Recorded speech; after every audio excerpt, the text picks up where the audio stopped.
Hey, what's up, lightboltjoe here. Today we are going to discuss the 2020 Netflix original film. It's a Polish film made in Poland. All My Friends Are Dead. So this is technically a New Year's Eve film. But a house is decorated for Christmas. Everybody's wearing their Christmas party clothes. New Year's Eve is 6 days after Christmas. It's a Christmas film, right? It's a holiday film. We're adding it to the Christmas conversation. There was a guy wearing a Christmas sweater. Girl was wearing antlers. Kid is wrestling a Christmas tree at one point. It's a Christmas film. This was terrible, and it's unfortunate because, and it's my own expectations to be completely honest. I assumed it was going to be something like Anna vs. the Apocalypse, and I've been comparing Anna vs. the Apocalypse to a lot of things recently, especially in the horror Christmas genre, because it's comedic, but it's heartwarming, and it's dramatic, but it's endearing, and it's action packed, and it's a musical, and it's horror, and it's zombies, and it's great, absolutely great.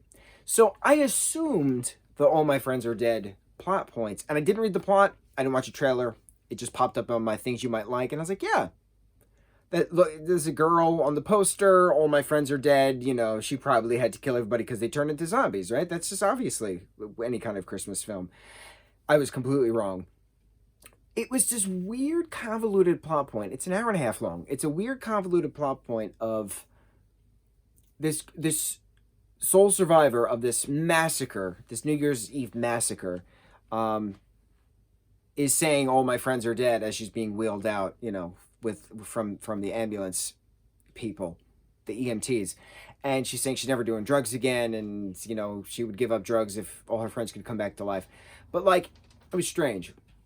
And there was a major plot hole at the end, and I had to literally rewind all the way to the front to see if I was mistaken, and I was not mistaken. The beginning of the film, a detective and his partner are at this house where all these people are dead, right? All these 20-something-year-olds are dead, and this kid's mom. And so one of the detectives asks who found this, and the detective said, "Oh, the parents came back from their ski trip and found everybody murdered in their house." And then they called it in. You don't see the parents at all, but that's just the plot points. So then, like, the All My Friends Are Dead is the sole survival final girl, quote unquote, being wheeled out. And that's it. She's the one who inadvertently started the massacre, and then it just kept going. So she inadvertently shot someone because you grab a gun while you're having sex, obviously, right? And then one person dies, and then another person dies from a seizure inadvertently, and then another person dies, and then another person dies.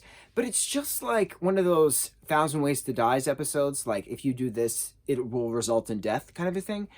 It was not drug induced. Technically, the massacre was just electricity being happened to come from a TV that was flown off a wall, and the whole house was flooded because the main girl who started it all inadvertently, you know, caused a mass flood. So it was strange. It was very strange. My big concern is the very ending, after everybody's killing each other, of course, is there's always two people smoking a joint on a bench outside, right? There's a group singing songs by a fire at one point, but then they're inside for the massacre at the end. But there's always two characters sitting on a bench smoking outside, watching fireworks, or watching people this, or watching this one kid in a bear costume jump through a window, all these different things, right? The last time we see these two characters, and we see these characters a lot, they just keep watching to see what's going on while they're outside smoking their joint. The last time we see these characters, the fireworks are going off, the house is twitching because of the electricity coursing through everybody's body because of the water, but then that's it. So what happened to those two characters? We don't see them ever again. If the massacre was found from the parents coming home early the next day from their ski trip, what in the hell happened to the two characters that were on the bench? Did they just get in their car and go home? Did they just Irish goodbye and not say goodbye to anybody? No, Happy New Year, goodbye, you know, good tidings. No, they had to have just gotten their car and left. It's dumb, and it's funny because one of the last things we just talked about was Mr. Harrigan's Phone, which is another Netflix film, and I said sometimes certain films don't need answers at the end, right? And Mr. Harrigan's Phone is a great example of that. This is not a good example of that. You show these characters so many times in All My Friends Are Dead.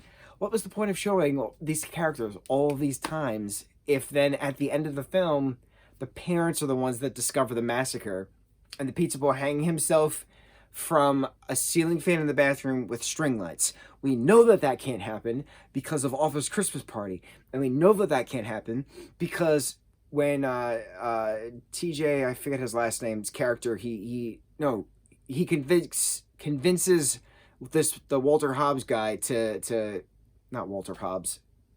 I think I'm just confusing Elf with Office Christmas Party. I have to watch it again. I love Office Christmas Party. I watch it every Christmas, but I can't remember the character for some reason. Anyway, the big shot is convinced that he can grab a bunch of string lights from the rafters and Tarzan it down. And he grabs a bunch of string lights from the rafters and Tarzan's engine just snaps and splats, right? Breaks his bones because of physics. So that's many a string lights with a man. It's just kersplat. So how does one string light hold up a man on a ceiling fan to hang himself in his own story plotline? It made no sense. I'm very upset with this film. It wasn't funny. I didn't laugh. It was just crude. It was just a sexcapade meets 1,000 Ways to Die thrown on New Year's Eve. And people just whined and complained the entire time. I was very disappointed with this film. I never will be watching this again. It's unfortunate. Everybody did a good job with the material that they were given. I am obligated to say that. It looks like they had a blast. They were covered in blood for a lot of it. They were covered in different liquids and substances. It looked like they had fun. It looked like they had fun. And that's all we can hope for in life, is to have fun. And that's all I got. On to the next review. Mucho mahalo.